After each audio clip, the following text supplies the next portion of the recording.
Hello, this is Brian Smith with Podcast on Wheels, powered by Power Loops. Today, via the computer, we have a good friend, Mr. Bryan Casella. Most of you know him as BC. He is a former professional basketball player, coach, leader, real estate. He does it all, guys. He does a lot. He's down in Florida. So, BC, welcome to the show, sir. My friend, thanks for having me. Right, it's been a minute since I've been out there to Alabama, where we first met. But I'm excited to see what you're doing, man. I'm ready to get on here and chat and have a good time. Awesome. Well, BC, let's get to it because you got a lot of information, a lot of nuggets. So, kind of catch us up. What do you have going on right now? What are some things that you're doing in the real estate world? Yeah, so I moved to Miami 3 years ago from LA. It's been almost 3 years, right? May will be the official 3-year mark. I moved May 15th of 2021, right? And at the time, I had gone nationwide with my team, my real estate team, a year before.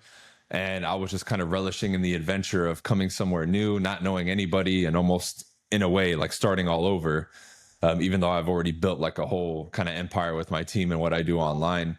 And just, the shift for me was more just being a salesperson and kind of a solo type of operation, we can say, to now building people, finding talent, molding them, and just expanding and taking it to the next level. I recently acquired a 129 unit development deal that's in Savannah, Georgia, that we're about to officially announce and get started with. My real network is really exploding. My coaching and training programs have been exploding. So that's kind of been my focus, just more on people, building people, helping them get results, taking my brand and what I'm doing to the next level, and just going beyond the day-to-day stuff that I was doing before, in real estate and online. So that's kind of where I'm at, the visionary type side, Nice.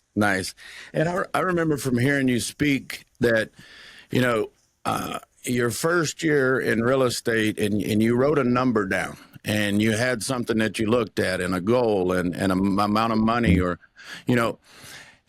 I was inspired by that story, man, because, you said I had it up there. You didn't quite get the goal, but you had that goal, right? And you were doing, you went everywhere, you did everything. And so how many years ago was that, BC? 11. I started in 2013, so it's been over a decade, man. I'm a dinosaur now in the industry. I hear you. But that's what qualifies you as the coach, the leader, the developer now. I mean, you've paid your dues. You just didn't walk in and say, hey, I'm a coach. That's, a lot of things I see people just jump on and say, hey, pay me, I'll coach you. But you've been there, done that, and helped a lot of people. So, what are some things going on right now that you're seeing that you're helping more people with? What specifically in real estate is it? What's going on in that world? Yeah, great question. I think the last 10 years, because of the introduction of social media and how we connect and communicate, that there's been a tremendous disconnect with a lot of what I would deem the traditional things in real estate, which is people skills, and just what it is to run a real business, and I look at a lot of people now and their mentality in our industry, even outside of it, but especially in our industry. And it's almost like this, like as an example, right? When you're not really a part of like a Facebook group, but you can kind of preview and it comes up on your feed what people are posting in the group. So some real estate group, right? Somebody asked a question, hey, what are your guys' top lead sources for business, right? Just a very innocent question. And I happened to just be passing through and I looked at the first 3 or 4 answers that popped up and it blew my mind. So I said, I need to look more into the comment section. And you know what it was? It was just riddled in the comment section. And instead of listing lead sources like sphere of influence, expireds, FSBOs, door knocking, just listed, just sold, probate, right? NODs. Every single answer to that question, bro, was companies that sell you leads. And I'm like, no wonder people in the industry are failing, right? Like, because I know everybody in here, based on statistics, is not probably doing well. I talked to so many agents, and the vast majority of them are not doing good. Last year, 49% of agents sold one home or none. Like, it's not looking very good for people, right? But when I see answers like that, I understand at the core, their mindset is off and how they view the business and how they even show up to work in it. So that's really what I'm helping people with. We blend, and I've really taught people to blend the old school with the new school. But we need to understand that at the end of the day, we are in a sales business and a people business, and individuals have just lost sight of that. And I'm helping people with some of the most basic stuff and just taking that to another level for them. And it provides a lot of stability in their business, the ability to grow, the ability to duplicate their business, grow a team if they want, because they're building their business on the right foundation. And I'm just seeing people being pulled and drawn towards all these different things that have nothing to do with building a legitimate, real estate business. And a lot of these principles are universal. You know that, right? If you want to build any business, you're going to build it with these basic foundational items. And it just seems like we're in the modern era and people think, well, that's old. It doesn't work. Let me try dancing on TikTok and see if that's going to build me a listing business. But we know at the end of the day, that's not going to do anything for you. Yeah. And I think, I've been guilty of that too, to where I look at, oh, well, if this person's doing this, they must be doing it the right way. But you get around, it's like, hey, well, what did you do? As we both have played professional sports, and you look back, it's like, well, you didn't learn how to shoot by reading a book. Right. You had to go do it. So, as you continue to develop and do things, but I was telling you earlier that the video and speaking up and being ethical and things, and that's why you resonate, and I feel what you're saying there. So speaking up and doing things the right way. Tell us a little bit about that and what that means to you. Well, I just think that's severely lacking in today's world. People lack principles. We live in a world now where even if what is right that needs to be said and upheld in a situation, people will back away. Well, I don't want to offend anybody or this and that. It's like, dude, that's the principle. That's the law that we all agreed upon. That's the right thing to do in this situation based on what we've all agreed upon. Why would you not say it? So now it's, instead of focusing on and living by and exhibiting truth, what's right, what we agree upon, it's now more, instead of logic and facts, it's about feelings, right? Which I completely disagree with. And when we look at the ripple effect of that into the younger generations, I mean, look what's happening, right? It's been problem after problem after problem. Now that's more of a macro issue versus just in real estate and sales and business. But that's kind of the foundation for me. And that's kind of how I was brought up. And that's what I'm passing on to the people that I train with and everything. But when we look at a wrong in the world, people being manipulated, people being lied to, well, if everybody stood up and said something, we wouldn't be dealing with cancel culture and all these things. But unfortunately, I'm one of the few that actually raises their hand and says, hey, this is wrong. So I get vilified for it. I've had my platforms for years demonetized and stripped. I mean, even the video that you brought up, I uploaded that yesterday. Was it have 100 views? When I used to get thousands and thousands and thousands of views with half the following that I have now. But they pulled the plug on a lot of my stuff for years.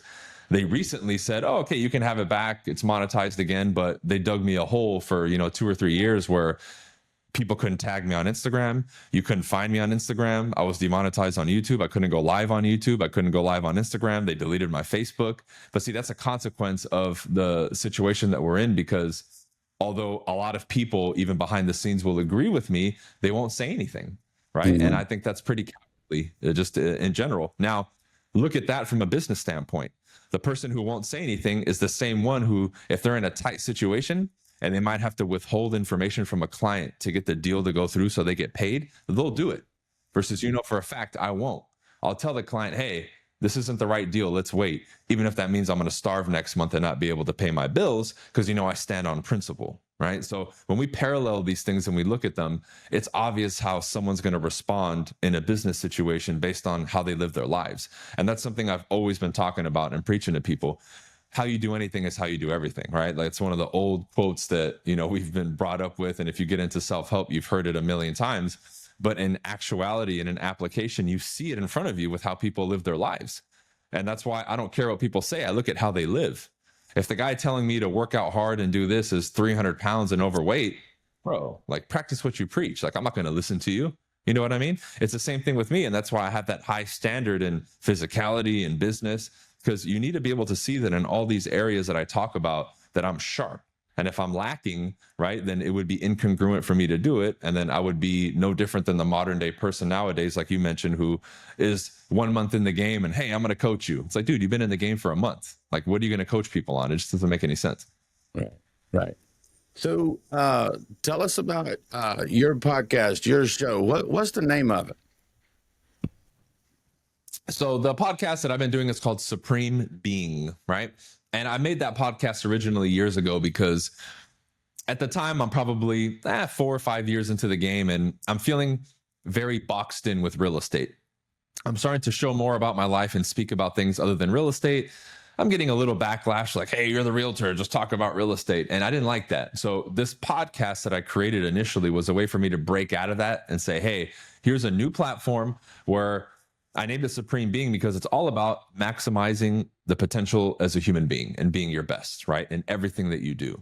And that opened up the door for me to talk about sales, non-sales stuff, mindset, health, fitness, philosophy, and all these things that I was interested in and that I was learning on a platform where it was prescribed from day one. Hey, this is what it is. And I did that, right? I did the Bryan Casella show for a little bit when I was still in California, when I still had my original videographer. We stopped doing that when I moved just because logistically it was way too difficult. Yeah. But other than that, I've just been posting regularly and being more of an open book in regards to what I do. Because when it comes to like my style for my team or like my coaching students, I really like taking a full kind of spectrum, holistic approach. If I'm going to teach somebody in real estate and sales, I can't just talk about real estate and sales. I pull so many other different things, and I really think that's what gives people the complete package that allows them to get results like they do. And that's why I'm always sharing the testimonials of my students, because it's incredible for somebody to come in and within a month, they're like, man, I was with these other people for 2 years, but what I got with you within 2 or 3 weeks, I'm already seeing results and making money. I'm like, well, good. But that's a result of how I built up that framework and I did it properly, right? Because when I went through the ranks, whether it was through my professional athletic career or getting into real estate, I saw what was working and what was missing. So now when I brought something to the marketplace, I filled in those gaps, right? And I try to do that, whether it's my free content or, the paid stuff that I do in coaching and training, because ultimately I think that's what makes the difference. And simultaneously, that's what makes my brand and what I offer unique. Right. Right. And as the coaching clients come, how many people do you get to work with? It's, what's an approximate number of people you've gotten to work with over the years? Have you been able to keep track? Yeah. So when it comes to just flat out courses, like my door knocking product, objection handling, listing, the cold calling, all that stuff, I think the total in sales for that is well over like 10,000 at this point, just like individual product sales. In regards to coaching, the last 3 years for my program, I think we've had over 1,000 students in total, somewhere around there. I might be just below that or just over it. I need to take a look at the number again. Sure. And then on a typical lecture night, we might have 50, 60, 70, 80 people on a lecture, or we can have as low as 20. I don't require them to be on the lectures. It's just something I offer for them to be continuously learning and then come and ask their questions. And in addition to that, I created different tiers. Like for Distinguished Agent, which is my baseline program, I have a lifetime option now where people pay once. They have lifetime membership, and then we have an additional call and mastermind for that group. I also created a low ticket item for the people coming to me who maybe are, broke, brand new, thinking about, sales or real estate, and they might be trying to figure it out and they really have no money. I created what's called the Real Estate Agagi, named after the Spartan training program, right? So they get a piece of my main coaching and they get to introductory stuff and some basic nuts and bolts. They get access to our private group on Facebook so they can connect with some of the agents, and it gets them started. So the whole goal with that one is you're on that for $97 a month. We get you some momentum and then you upgrade to the regular coaching program. So that I created because I got a flood of messages the last couple of years. Hey, I'm new, but I'm broke. I can't afford the coaching. Do you have something? So I said, hey, why not, get with my team and create something for them? That way they have access to at least something to get them started, and that's kind of how I tiered the whole thing. That's beautiful. That's beautiful because, and that's another thing that I wanted to make sure to make a point of. You're not just, working with the elite. You're walking people from step one and building their careers and helping them become successful to take care of their families so that they can tell that client if they need to hold on and not do something, have the integrity, so it makes everything better around you. And that's what's awesome, man. That's what's awesome. And I brought up the show Supreme Being, the podcast, because I was scrolling through my phone one day and saw the Supreme Being liked. And I was like, man, I love that. I love that. You know, it got my attention, and I'm like, that's him. That's BC. That's the guy I know. So, tell us something that's cool about you. Tell us something unique to you that maybe you don't get to talk about every day. Is there anything that, something you enjoy, something you like, or something different, something you don't get to talk about? Yeah, man. Where do I start? I guess something, because again, in today's modern era, I'm coined as like hyper masculine, right? I mean, I've heard it all. I've been accused of everything, right? But I really do have the other side of me that enjoys, like, as an example, one of my big goals this next like year or two is to finally get here in South Florida a plot of like good land, about an acre. Half an acre is my minimum, because I want to start literally cultivating my own crops and doing my own food. Now, gardening, as an example, which I'm going to wholeheartedly love and embrace and learn more about, would be considered a feminine trait by our society, right? But that's something that I'm totally interested in, because I know, hey, if I can grow my own food, I have a connection with the sustenance that I'm going to have, right? I control it from beginning to end. I take pride in it. And to most people, they wouldn't care about that. They look at food as an inconvenience. Oh, I'm just going to buy this and eat it, versus I'm like, yo, I want to plant it, water it, grow it, cultivate it, show it some love, right?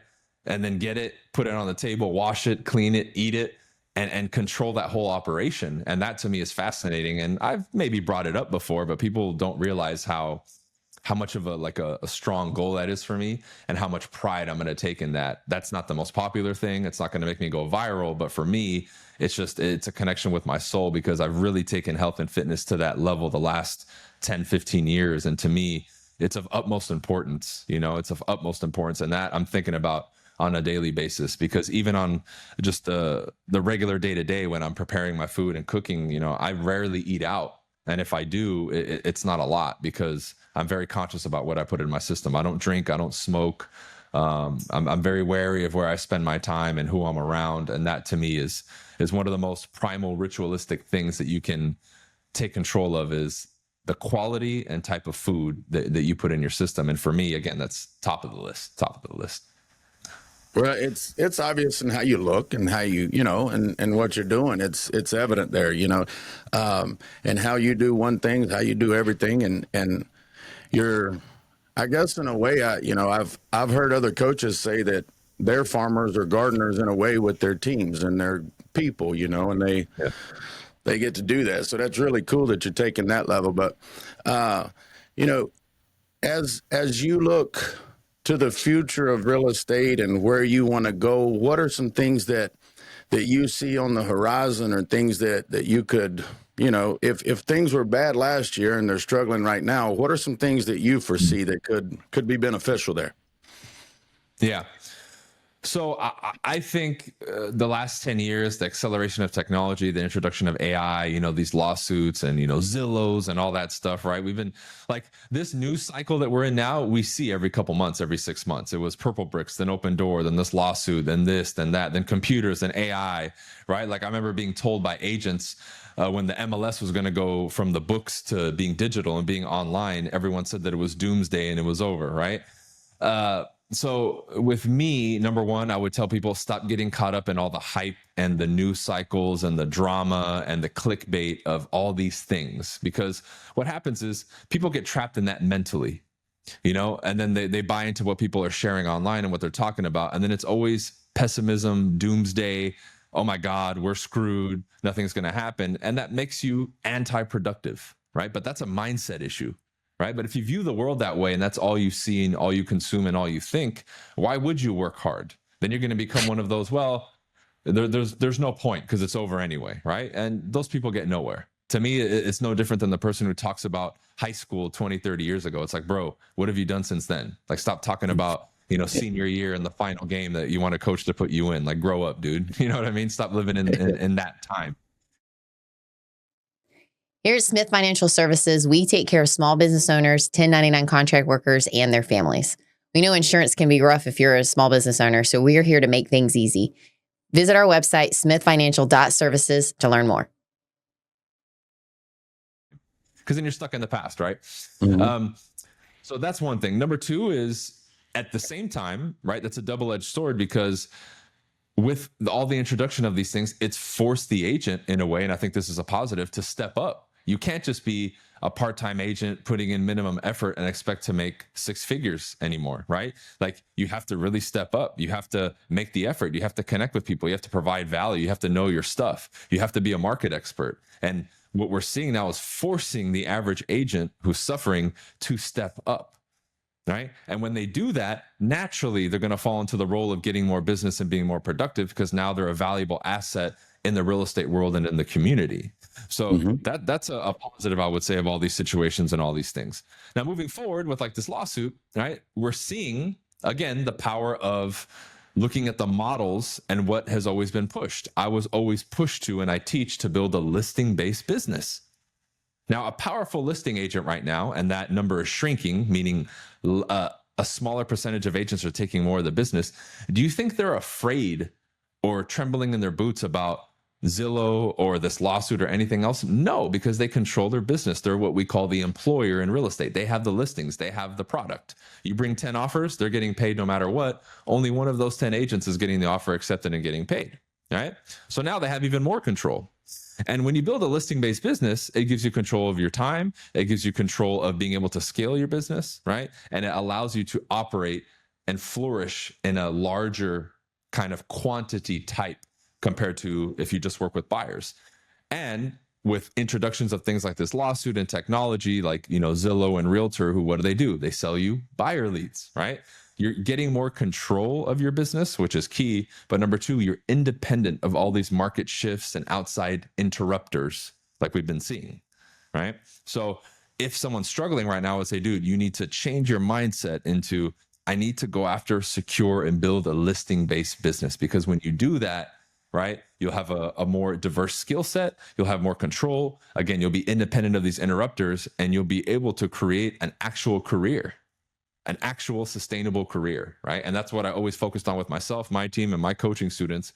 And that's why now, amidst all this controversy the last couple of years, including this lawsuit, it's business as usual for us with small tweaks, right? Like, it's not, oh my God, we need to change everything and ditch this or ditch that. Because now, as an example, let's say somebody was relying on, you know, Zillow or Realtor.com for these buyer leads. Well, after we can say effects of this lawsuit, what's going to happen now? Are they still going to be able to do that? If their whole model was dependent on that, is it crumbled? Is it gone? We don't know. There's a lot of uncertainty there.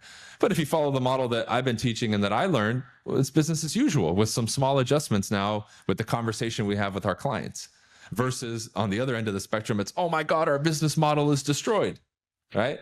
So if you're new, right, or struggling, again, to emphasize this point, you need to get with people that are going to teach you how to build a business, right? You need to build some sort of sustainability in your business, and you need to stay one step ahead of all of these things. And that's really the biggest piece of advice, because if you do that, you're focused on doing the right things. Does this change things? Sure. Does it radically change our business? Not really, when you start reading into it and looking into it. So I think it's a thumbs up to all the people who are thinking about getting into real estate or who are getting in and they're kind of like, what do I do? Go full steam ahead. Because what you're going to see now is a huge collapse in that rookie, I don't want to put in effort, part-time, I'm not taking this serious category of agents. They're going to exit, which they always have, right? You're going to see an increase in the amount of agents not getting business and a shrinking of that percentage, meaning the lion's share of that business, the listing business, is going to go to a smaller percentage of agents. I think you're going to see that too. But that's just a consequence of, again, what do you bring to the marketplace and what's your skill, and do you have the right business model, right? Additionally, it's open eyes to people. And that's what I love about companies like Real and EXP. You got to go beyond just selling homes, right? I make a ton of money in revenue share. I make a ton of money in stock. So I have a retirement plan, in quotes, and a security blanket that even if they shut us down, I'm making money. And the average agent just isn't thinking far enough ahead to even consider those types of things. So that's another positive benefit, I would say, in the introduction of technology and the cloud-based brokerage and all these things. But dude, we could talk about this all day, you know? Well, you know, and that's you're controlling your destiny by by just stepping up and taking control and being in charge of it. And to go on to the fitness side of BC, what type of training do you like to do in the gym? What's something that you enjoy doing there? Yeah, man. So I've really enjoyed movement, being flexible, right? Staying athletic. That's kind of my principal focus, I would say. So I do like to get out on the track at least once or twice a week and run sprints. I'm very big on flexibility. I can do the splits, the side splits, and I'm 6'2", 200 pounds. I can still jump pretty high, even though I've had a lot of injuries. So I'm still very explosive. But I would say the bulk of my training is mostly calisthenics, right? I love the street calisthenic style, the push-ups, the dips, the planche, the front lever, like all that fun stuff that I still can't do yet. But my goal is to achieve that elite level calisthenic type of movement, because all in one, right? Number one, if you're weak in a particular area, calisthenics will expose it for sure. Number two, you build strength, stability, range of motion, flexibility all together, right? Versus just in the weight room. If you only do the weight room, right, you're not working all of those in most cases, right? Unless you're a hybrid athlete and you're doing a lot, So the fact that I was able to combine building and sculpting my body with all these other long-term beneficial things, it just made sense to me. And conversely to weight room, I like the weight room and it's cool, and I still do squats and deadlifts and that kind of stuff, but it's not as fun to me as calisthenics. Like, I enjoy and relish in the fact that I get so frustrated doing these movements in calisthenics, man, because I know a lot of them will take years of work to achieve. Like, I'm 2 years in now, maybe a little bit more, and I'm just barely scratching the surface of some of these intermediate and advanced movements that I know in my mind will probably take me at least another year or two to unlock, and then another year or two beyond that to start mastering them, So that journey and that, man, it's taken me 4 years to get to the top of the hill. That's what I like. I don't like the instant gratification stuff. I love the thing that you tell me, hey, you're going to have to dedicate yourself for 5 years to achieve this. Cool, let's do it. Day one, right? That's really what I enjoy about it. And like I said, I've met a ton of people through it. I've built and grown my network through it, my social media. And I just think for me, it's the best combination of, yes, it's great work physically, but also I'm enjoying it and really relishing in it. And I think that's the missing piece for a lot of people when it comes to fitness, is they're not enjoying it. And if you can find some stuff that you enjoy, whether it's yoga, right, going outside and rock climbing, or hiking, that's really what you need to do, because then you're going to put your all into it, be consistent with it, and it's going to get you the results that you want. That's awesome, man. And I love the theme here. You like that challenge, you like the long game, you appreciate those things, and that's because you and you're not going to quit, and that's really cool. That's really cool. But as we look at transitioning and doing things, and things go derailed, or let's say something does happen that you don't get to train that day, or you're sick, or how do you keep the mindset? How do you stay true to it when you get derailed? Yeah. It's a great question, man. And there's a lot I can look at over the last couple of years, like for sure getting censored through a wrench in the engine, right? Ending my last relationship, last year in August was big. And there's been a lot of things over the last couple of years that have really like stopped things. Like I remember when COVID hit, our team in California was doing great. We had, I think, 9 pending deals for like 140 or 150,000 in commission. I'm like, yo, this is the year we're going to explode. And then a week later, boom, that happens and it shuts everything down. So everyone's going to have that. And I've had plenty of them, believe me. So there's a lot, right? Number one, as a leader, I say, look, as the leader, I'm the rock. I'm the foundation for the people around me. So I can cry and squirm in private, but publicly, I always need to have my chest out, my head up, and be focused on demonstrating the right way to respond to something, right? So from a leadership and team leader aspect, that's one thing that keeps my mindset going, is the fact that I know so many people and things are depending on me, right? And showing weakness doesn't do anything for me, right? So I know I still have to work on things, and we're still gonna have to fix things and patch them up or resolve whatever needs to be resolved, but I can never show that weakness to my people, right? I do that in private. That's number one. Number two is, along the path to achieving anything I have in my life, whether it was athletics or real estate, we know, like if you intrinsically ask any human being and you say, hey, you're going to make $100,000 this year, do you think it's going to be easy the whole time? No one's going to say, yeah. They're going to say, well, yeah, of course, I'm going to go through my struggles. And when you look at the flow of life and what we do, there's always the good stuff and the bad stuff. What do we tend to do though? We overinflate and only talk about and focus the bad stuff. Because I was just having a conversation with one of my coaching members yesterday, actually on the phone, and he was so frustrated about a situation. And in that story, sharing his frustration, he named like 3 or 4 things that were huge breakthroughs for him in the last 2 weeks. I'm like, dude, you just skipped over that as if it was nothing. So when we started talking about that, he's like, oh, I like almost completely forgot about the point that I was talking. I'm like, exactly, dude, because you're putting you're taking this little thing and blowing it up when you had it's no different than if you cold call, you talk to 50 people, 49 were nice. And then the one guy that's a dick, you're like, but screw that guy, man. Why are people always mad on the phone? It's like, dude, that was 2%. 98% were pleasant. It was only 2%. So a lot of it is, again, a shift in the focus and understanding that it's not going to be all rainbows and sunshine and peaches and cream. You're going to go through your stuff. So just like I accept victory graciously, I also need to accept challenges and defeat gracefully in the same stride, right? Another one is this, and this is more of an emotional thing. When you look at a lot of people, it's almost like they would agree with what I just said before, but when you look in application, it's like they want to reject anything that would be challenging or negative or not a positive emotion, in quotes, right? And I say the fact that you do that brings in more of that. Because when you look at life, right, the dynamic of life, it's the law of polarity, right? I don't know if you've studied the Hermetic principles, right? Laws of the universe, right? It swings. And when you go to extremes, it gets really bad. And the reason that happens is people will, in victory, hug it, right? No, I never want to let this go. I love this feeling. It's euphoric. But they don't understand that to the degree that you embrace one, you're going to have to embrace the other. And if you don't, you're going to have problems. This is why in victory, I'm graceful and I'm like, cool. But also when the bad comes, it doesn't hit me as hard. Because if you relish and you get so emotionally wrapped up in the good, it's going to happen with the bad too, and you're not going to be able to control it because it's 2 sides of the same coin, right? So built within that is also this resistance that people have. I don't want any, negativity. I don't want this. I don't want that. Well, again, that resistance will cause it to keep going, right? And a lot of people don't understand that on an emotional standpoint. Like they just think, oh, I can ignore it and only experience this side of the emotion. It's like newsflash, my dude. You're a human being. You're going to experience the full range of all the emotions. Now, when you get that sadness or anger, how do you respond? That's the question. So when I get those things, I sit with them and I'm okay sitting with them. I'm okay feeling angry. I'm okay feeling sad. I'm okay potentially feeling a little bit depressed. It happens, right?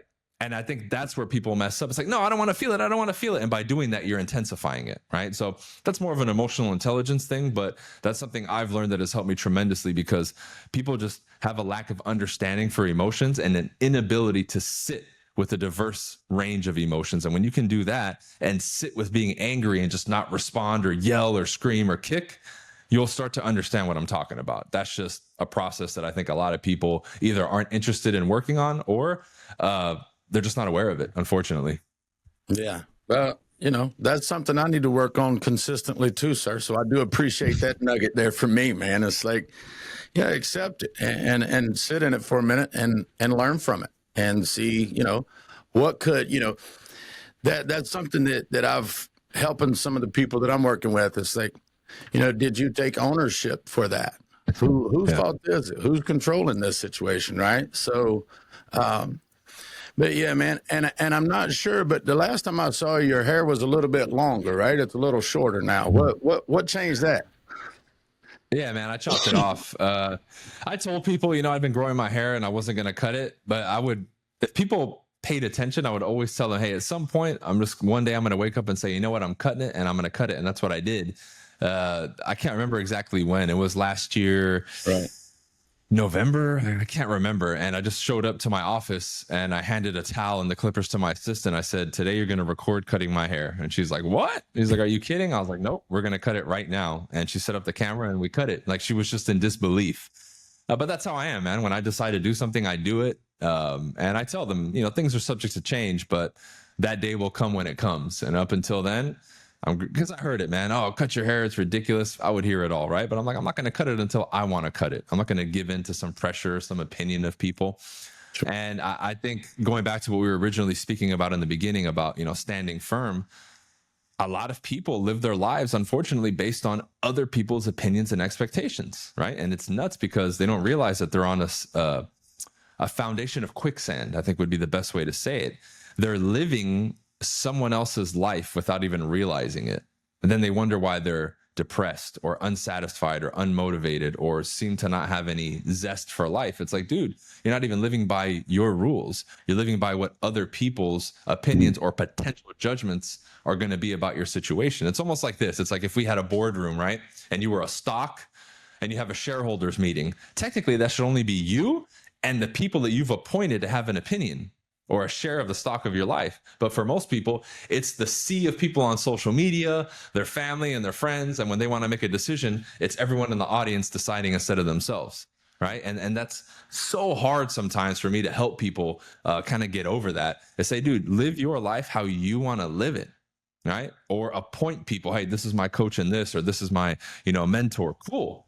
Then you've appointed them to be involved in your decisions. But if not, it's no wonder that like mental health is, down in the dumps and people are having so many issues. They don't realize they're not even living their own lives, dude.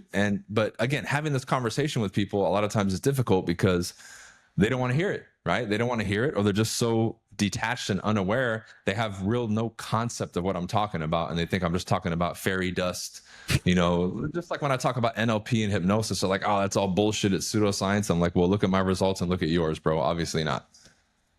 Well, let's go into that. The NLP and hypnosis is I'm an old school baseball coach who, first conversation I had with some guys about meditation and stuff. I'm like, well, how does that help us hit a baseball? Like how is closing my eyes and sitting here breathing going to help us accomplish something? So the NLP, the hypnosis, teach us about that. Well, originally when people started finding out about hypnosis and you started seeing the books and people talking about it like in the 50s and 60s and the 70s came with the introduction of Richard Bandler and some of the people who coined NLP. Really, they were looking for breakthroughs and helping people get over phobias and understanding the connection between the conscious mind and the subconscious mind, right?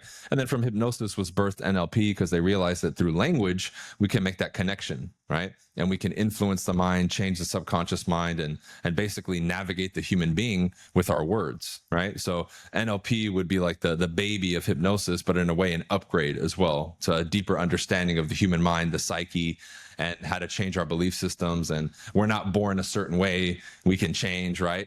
And that concept to people in the beginning was like witchcraft. It's like, what do you mean we can change, right?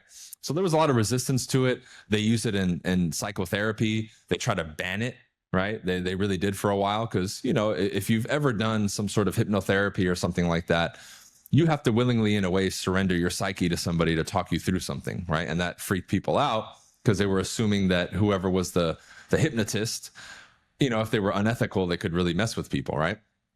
Kind of like you see on the exaggerated stage shows where they make people cluck like a chicken, and act funny, right?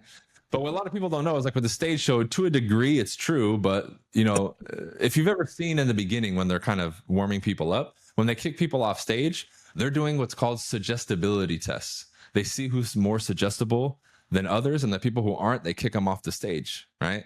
Because we all have degrees of suggestibility in regards to hypnosis and NLP, right?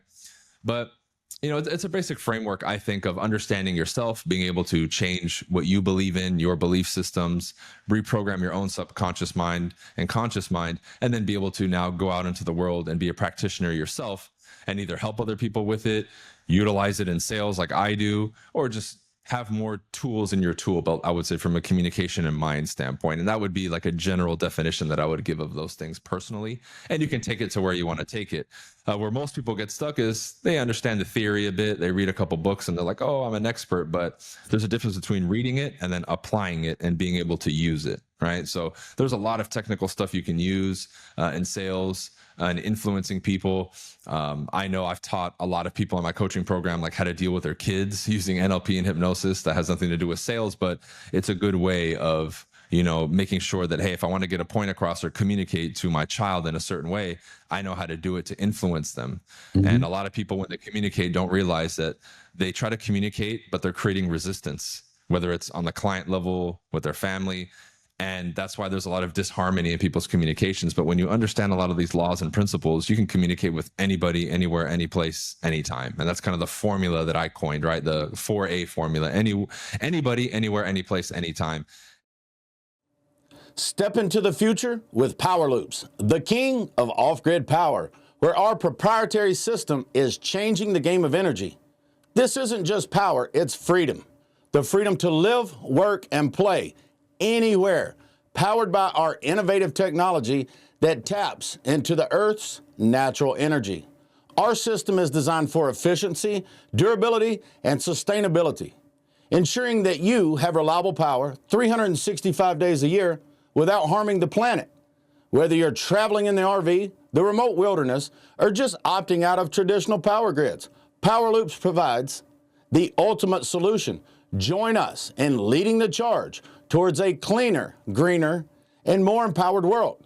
Power Loops, the king of off-grid energy. And that skill set is just so rich. And again, if we look at real estate, well, imagine you can connect with anybody. You have seamless communication. There's less resistance. Well, you're going to get a lot more leads and appointments and better conversations. It just, people don't look at it that way. They look at it, again, as witchcraft or BS or pseudoscience. I've heard it all. But that goes back to just people being stubborn and viewing things the way that they view. So if we talk health and fitness, oh, you're vegan, you're a loser. Oh, you're a carnivore, you're a loser. It's the same thing, right? People have their camp and their way of thinking, and anything else is just nonsense, right? But I think that's just a lack of maturity is really what it is.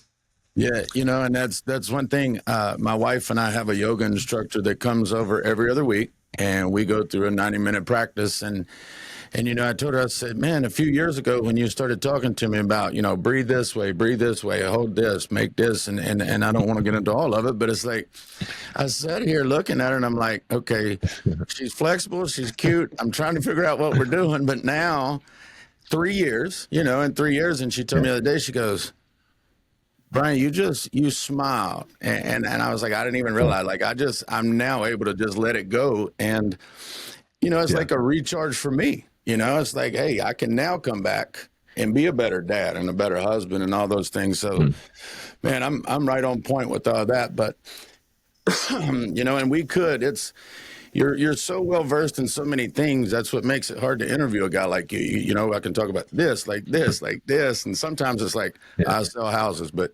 that's why you bring so much to so many people. So what's like one of the coolest people, if you've talked to anybody, anywhere, what's some things that has allowed you to level up or talk to somebody because you have that mindset? Is it a coach, a mentor? Man, I've had a ton, man. Like I look back, like probably one of the coolest moments was like talking backstage with Tony Robbins at the second event that I went to, where I guess somebody I was sitting with in the audience was close with him or worked with him, and I didn't know they were like an employer work with him, but they're like, man, I gotta introduce you to Tony, man. I'm like, what are you talking about? I thought he was talking about another guy. He's like, dude, you're super cool. And, you know, so I got to talk to him for like 5 or 10 minutes privately, which was cool. You know, getting this development deal, right? This development deal I started a networking event here in Miami, right? And one of the guys that came who knows the developer, I guess, was just so impressed with me and blown away. He contacted me a couple days later. He's like, dude, that event was amazing. I think you're a perfect fit. I know my developer needs a realtor or someone in real estate like you. Let me get you connected with him. And then we ended up doing a in-person meeting with him, this guy, the developer, me, and then his business partners on Zoom. And I told him, I was like, this Zoom meeting and this meeting will demonstrate to you everything that I've talked about. Cause like I'm built for these types of moments. Cause basically on paper, I never done a development like that. So who am I to say I'm qualified, but I had to make my case. And I did. And after that meeting, they're like, okay, cool. We'll bring you on board. And originally what was funny is I think the deal they wanted to put with me and split with somebody else. I said, absolutely not. I was like, I'm only going to do this project if I get it exclusively myself. Just like that, right? Where most people would be like, sure, yeah, I'll split it. I was like, no way, dude. I'm doing this myself. This is Team BC or it's nothing. And again, who am I to make that type of demand? But it goes back to what we're talking about, the persona, the confidence, and the ability to deliver. So that would be another kind of example, even recently, of this training and the skill set and the experience, like what you can really use it for. And ultimately, You made a great comment earlier that I'm not just trying to help the elite or the top of the top, and I'm helping everybody.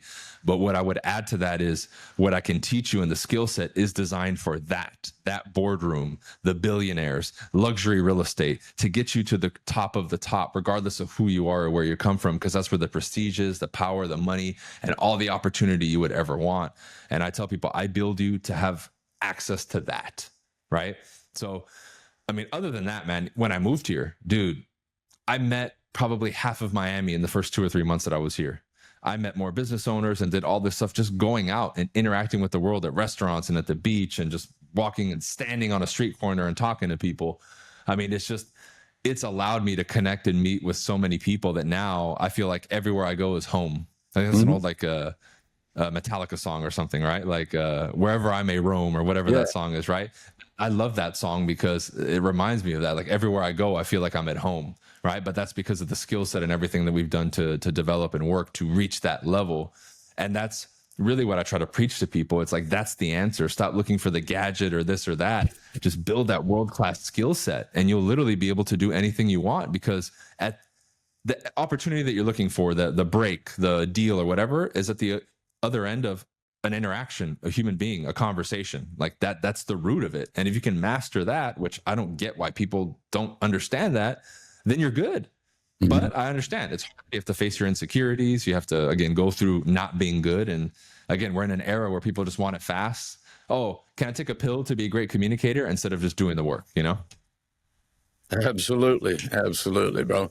Well, and I know as we got started, you've got back to back things today. But is there a quote, or is there something that you know? It would be hard for you to share more nuggets. I mean, you're just so full. But is there something, a book that you would recommend, a quote? Is there something that you know, as we wrap up, you could kind of conclude with, you know, to share with people?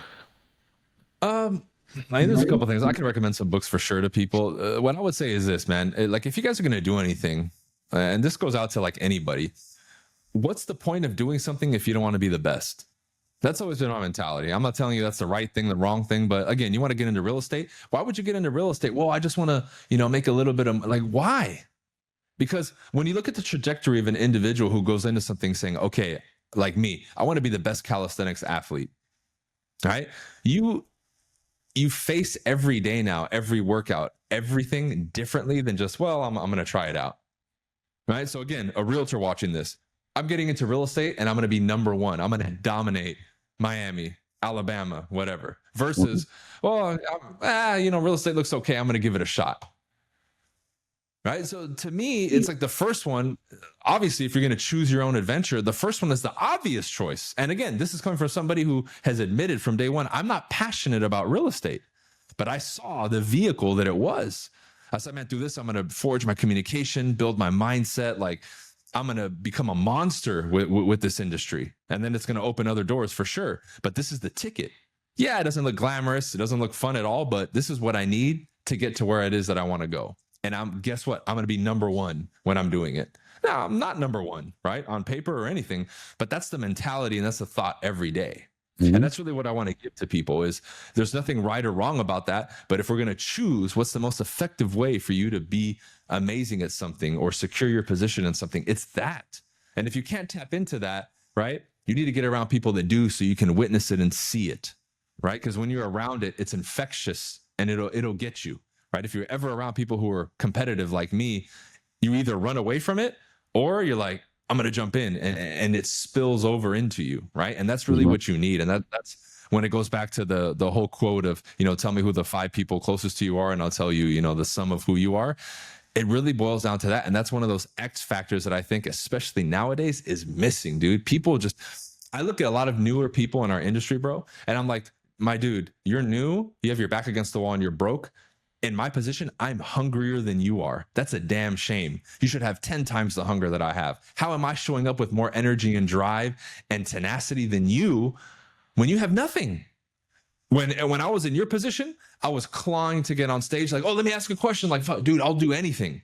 I remember telling my first trainer at Century 21, I said, dude, if you tell me to scoop up and eat dog shit to be successful, I'll do it. What do I need to do? I'm ready. That 200,000 I want to make, I'll do literally whatever it takes, aside from breaking the law, right? I'll do anything. Like, tell me what to do, bro.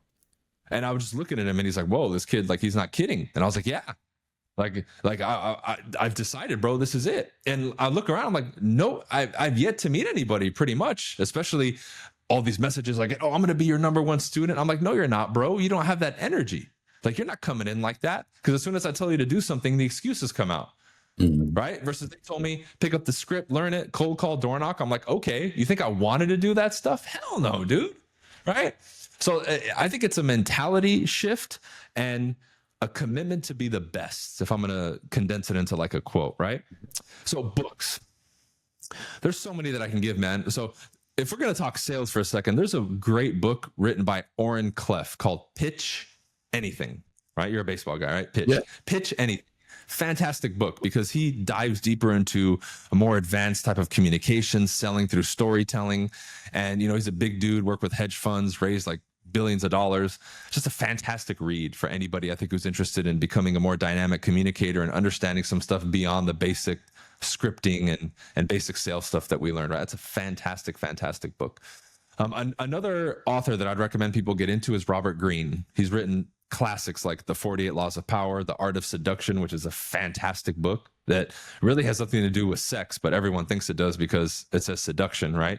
Yeah. The Laws of Nature, right? Because a lot of that stuff dives into this element that seems to be a problem in our society today, right? Look at nature as an example. Nature, let's say a lion tackling the gazelle. That's independent of us thinking it's right or wrong or trying to put a moral thing on it. That's nature. So what you need to do, and that's why I love that author in his books, is it teaches you, right? And people refuse to accept this, but to look at something like that and get out of thinking if it's right or wrong and just understand it for what it is. Because when you do, now you start understanding the game of life and you can operate yourself accordingly to win in the game. The lion's going to tackle the gazelle, whether I scream and support it or I cry and say it's wrong. Right? And a lot of people, if you took that studious, objective approach on these subjects, you would be able to learn and apply things to the game of life to get you ahead. But we get caught up in the, that's wrong, that's right. It's like, dude, that operates independent of our morality, right? That's a more advanced intellectual concept, I guess, nowadays, apparently. But that's what I love about Robert Greene and his books. And if you read his stuff and you listen to what I just said and you try to apply it, your life will change just immediately and in a big, big, drastic way for sure. Well, BC, you know, to get all of these nuggets and all of this information, man, we talked about gardening, we talked about health, we talked about books, we talked about real estate, we talked about lawsuits, brother. Got a lot of information here. I know you've got another call to jump on, but thank you so much for joining us here in the studio today. We wish you the best and appreciate what you're doing for so many people. And I know a guy just down the street from me that loves you. He said, what's up? So he wanted me to make sure I said hello to you today. All right. Awesome, brother. Hell yeah. All right. I love it. Yes, sir. Thank you for watching Podcast on Wheels.